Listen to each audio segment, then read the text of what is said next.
दोस्तों एसबीआई का एक ऐसा फंड जिसके ऊपर लोग ना काफी भरोसा करते हैं, क्योंकि गवर्नमेंट की इसके पीछे आप समझ लीजिए हाथ रहता है। और इसका 3 साल का एवरेज 29% से ज्यादा है। फंड का नाम है SBI PSU fund. PSU fund लोगों के बीच में काफी ज्यादा चर्चित है। क्यों चर्चित है वो मैं आपको बताऊंगा। इसकी हालत पिछले समय से काफी खराब चल रही थी, लेकिन अभी के समय में इसकी पोजीशन क्या चल रही है उसके ऊपर बात करेंगे। लेटेस्ट रिव्यू है, मिनी वीडियो है ये, 4 से लेकर 5 मिनट में खत्म हो जाएगी, इसलिए इसकी मत कीजिएगा और एंड तक बने रहिएगा। और साथ में अपने भाई के चैनल को सब्सक्राइब करके जाइएगा। दोस्तों शुरू कर। कंप्यूटर स्क्रीन आपके सामने चालू हो चुकी है। फंड का नाम आपके सामने है S B I P S U fund. इसका जो रिव्यू है मैंने 1 डेढ़ महीने पहले या 2 महीने पहले किया था, वो भी शॉर्ट रिव्यू था। उस समय इसकी कंडीशन ठीक ठाक चल रही थी, लेकिन अब मैं आपको बात करूं तो 3 साल का एवरेज आपने देख लिया 29.7 है, और मतलब 29% है अप्रॉक्स में। वेरी हाई इसका रिस्क मीटर है भैया, और ये एक सेक्टर बेस्ड फंड है। एनएवी है इसका 38 रुपये 62 पैसे। और देखिए, एक तरीके से कहा जाए तो ये सेक्टर बेस्ड फंड है, लेकिन ये थीमेटिक तरीके से ज्यादा काम करता है, क्योंकि इसके अंदर सेक्टर बेस्ड होने के बावजूद इसके अंदर थीमेटिक है। ये क्यों है मैं आपको बताऊंगा। तो आप सबसे पहले ना इसके जो रिटर्न्स हैं उसके ऊपर एक नजर डालिए कि इसके रिटर्न्स कैसे हैं, क्योंकि उससे आपको बहुत सारी जानकारी मिलने वाली है। शॉर्ट रिव्यू है, इसलिए मैं सिर्फ 1 साल से लेकर 1 महीने तक के डेटा की बात करने वाला हूँ। लॉन्ग वीडियो ऑलरेडी चैनल पर डली हुई है बहुत सारी, आप जाकर चेक कर लीजिएगा, नाम सर्च कर लीजिएगा। तो 1 साल का डाटा 7.83% पॉजिटिव, बेंचमार्क 7%, बेंचमार्क से ऊपर है। 6 महीने में 2.69%, बेंचमार्क 2.44, यहाँ पर भी ऊपर है। 3 महीने में 4.38% का पॉजिटिव और बेंचमार्क करीबन 4.31%, यहाँ पर भी ऊपर है। और 1 महीने में 0.69% है, बेंचमार्क से हल्का सा नीचे है। तो देखा जाए बेंचमार्क को ओवरऑल तरीके देखा जाए तो बराबर चल रहा है। मैं ये नहीं कह रहा बीट कर रहा है, बेंचमार्क के बराबर चल रहा है। ठीक है, तो भैया ऐसी कंडीशन में देखा जाए तो एक थीमेटिक फंड के लिए, एक सेक्टर बेस्ड फंड के लिए बेंचमार्क के बराबर चलना अपने आप में बहुत बड़ी बात है। बहुत नीचे नहीं चल रहा है, तो इसलिए कोई टेंशन लेने की जरूरत नहीं है। इसकी खासियतें क्या है, इसकी माइनस पॉइंट क्या है, इसके पॉजिटिव पॉइंट क्या है, वो भी मैं आपको बताऊंगा। 3 साल के हिसाब से ये पहले नंबर पे है रैंकिंग में। पहले साल में मतलब 1 साल के डेटा के हिसाब से भी ये दूसरे नंबर पे है। ये इसकी रैंकिंग है। अब आप आइए इसके पोर्टफोलियो पर। इसका आप पोर्टफोलियो अच्छे से देखिए, तब आपको और जानकारी पता चलेगी जो कि आपको नहीं पता है। तो देखिए, एक्चुअल में ये जो फंड है S B I P S U fund, PSU की फुल फॉर्म है पब्लिक सेक्टर यूनिट या पब्लिक सेक्टर अंडरटेकिंग भी आप कह सकते हैं।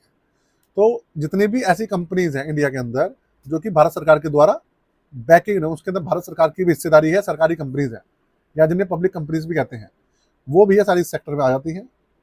और अब भारत सरकार की भाई एक तरीके की कंपनी तो है नहीं, उसके अंदर डिफेंस भी है, उसके अंदर बैंक्स भी हैं, उसके अंदर एनर्जी भी है, पावर सेक्टर भी है, इंडस्ट्रियल सेक्टर भी है। तो इसलिए ये थीमेटिक फंड है। और सेक्टर अगर आप सेक्टर बेस कहेंगे तो पीएसयू सेक्टर है। थीमेटिक इसलिए क्योंकि मल्टीपल इसके अंदर अलग अलग सेक्टर्स हैं, और सबसे बड़ा सेक्टर है इसका एनर्जी सेक्टर। समझ रहे हैं आप बात को।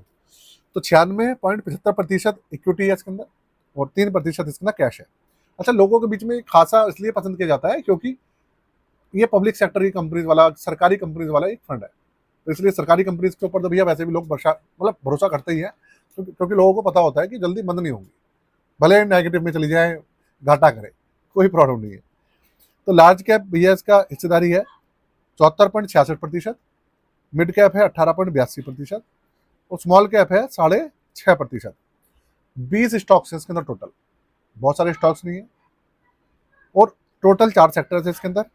एनर्जी सेक्टर 43%, फाइनेंशियल 32.54%, और इंडस्ट्रियल सेक्टर 14%, मटेरियल करीबन 7%।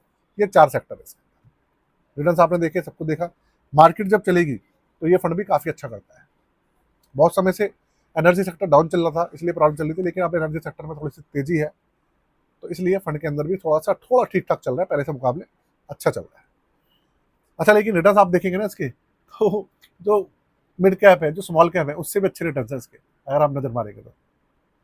ठीक है, अब आगे चलिए। अब मैं आपको इसकी और डिटेल्स बताऊं उससे पहले भाई हमारी पोर्टफोलियो सर्विसेज के ऊपर एक नजर डाल लेते हैं। देखिए, अगर आप अपना पोर्टफोलियो बनवाना चाहें, आप रिव्यू कराना चाहें, आप रीबैलेंसिंग कराना चाहें, तो आपके सामने चार्जेस दिए हुए हैं। 999 रुपये है, और फ्लैट चार्जेस हैं।